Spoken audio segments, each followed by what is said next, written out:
Hello दोस्तों, welcome to my channel. आज है हमारे 100 डेज 100 क्वेश्चन ऑफ सीरीज का 8 डे। आज है क्वेश्चन 8 जो लिया गया है सीबीएसई 2024 के स्टैंडर्ड पेपर से और जो बिलोंग करता है एनसीईआरटी का question number of 7 some application of trigonometry का ये क्वेश्चन है। बहुत छोटा क्वेश्चन, बहुत इजी क्वेश्चन और ये आपको मिला हुआ है बोर्ड के एग्जाम में ओनली 5 मार्क्स का। मैक्सिमम से मैक्सिमम क्वेश्चन 5 नंबर का जो क्वेश्चन आता है उसमें क्वेश्चन मिला हुआ है। तो आइए स्टार्ट करते हैं। From a point on the ground the angle of elevation and a bottom and the top of a transmission tower fix at a top of 20 metre high building.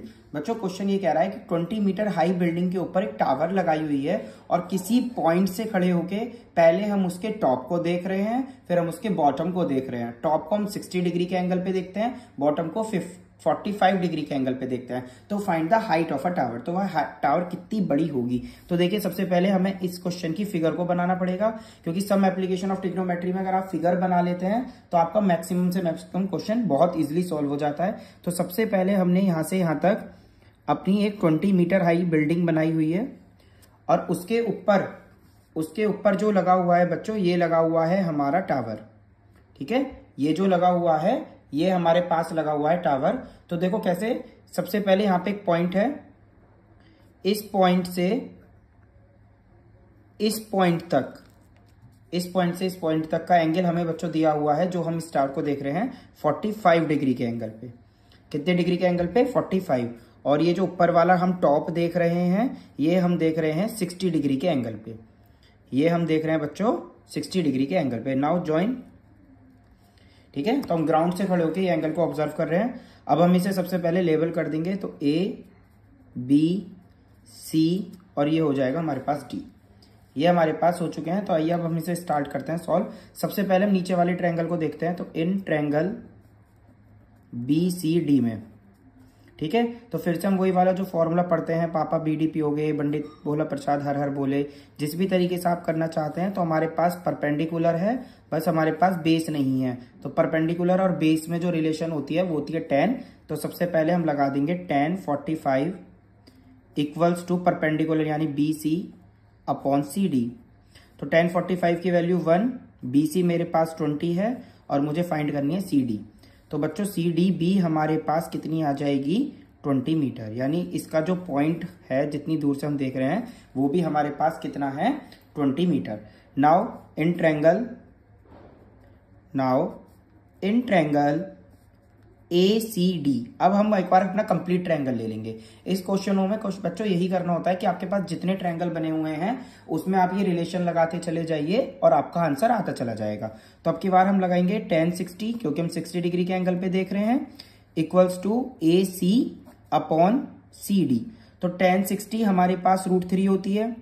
ए सी की वैल्यू मेरे पास नहीं है बच्चों, तो एक भी इसी को ब्रेक डाउन कर लेंगे, A B plus B C, और सी डी अभी हमने फाइंड करी है 20। ये नीचे डिवाइड में है तो 20 √3 ये लिख सकते हैं, इसे डिवाइड है तो मल्टीप्लाई में चला गया। ए बी मेरे पास मुझे फाइंड करनी है और बी सी मेरे पास 20 है।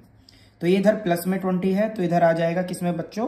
माइनस में 20 इक्वल टू ए बी। यहां से 20 कॉमन ले लेंगे तो √3 - 1 इक्वल्स टू ए बी। आपका आंसर आ चुका है, ये है। तो बिल्डिंग की हाइट, बिल्डिंग के ऊपर जो टावर लगी हुई है उसकी हाइट का आंसर है हमारे पास 20 √3 - 1। किसी क्वेश्चन में बच्चों एक एक्स्ट्रा देख लेते हैं कि किसी क्वेश्चन में आपसे √3 की वैल्यू दे देता है 1.732 और इससे आपको सॉल्व करा लेता है। तो फिर आप कुछ नहीं करेंगे, अगर आपको इससे आगे सॉल्व करा रहा है क्वेश्चन तब आप इस क्वेश्चन को दिस वे कर सकते हैं। आपको कुछ नहीं करना है, √3 की जगह वैल्यू पुट कर देनी है 1.732 - 1 इक्वलेंट टू ए बी। इसे माइनस करेंगे तो 20 into -0.732 equals to A B, और इसे आप सॉल्व कर लेंगे, मल्टीप्लाई कर लेंगे तो आपका एक परफेक्ट आंसर जो कि मीटर में होगा वो आपके पास आ जाएगा। यानी कि आप जो मल्टीप्लाई करेंगे 0.732 की मल्टीप्लाई आप किससे कर लेंगे बच्चों? 20 से। तो 14 पॉइंट समथिंग 64 ये आपका आंसर आ जाएगा। ठीक है, अगर आपसे कहता है तो। अगर आपसे नहीं कहता है तो आप अपने क्वेश्चन को यहीं छोड़ सकते हैं। बहुत इजी एनसीईआरटी से लिया हुआ क्वेश्चन जो सीबीएसई के बोर्ड एग्जाम की स्टैंडर्ड पेपर में आपको देखने को मिला है। स्टैंडर्ड में भी बहुत इजी क्वेश्चंस आते हैं, बस आपको अपने माइंड को कॉन्शियस करके, मोटिवेट करके, अपने ऊपर कॉन्फिडेंट होकर, ओवर कॉन्फिडेंट नहीं होना है। आपको अपना कॉन्फिडेंस को लॉक करके जितने बिल्कुल अच्छे से एग्जाम को क्लियर करना है, खूब हैप्पी होके करिए, तो आपका क्वेश्चन बिल्कुल सही जाएगा। आप कंफ्यूज हो जाते हैं, जल्दी जल्दी करते हैं, तो उसमें आप मिस्टेक कर देते हैं। सीबीएसई बोर्ड का पैटर्न आप देख रहे हैं, एनसीईआरटी के सम एप्लीकेशन ऑफ ट्रिग्नोमेट्री का क्वेश्चन नंबर 7, जो आपको बोर्ड एग्जाम में 5 मार्क्स का देखने को नहीं मिला था, ये वो क्वेश्चन है। क्वेश्चन को ज्यादा से ज्यादा शेयर कीजिएगा, वीडियो को ज्यादा से ज्यादा प्यार दीजिएगा। थैंक यू दोस्तों।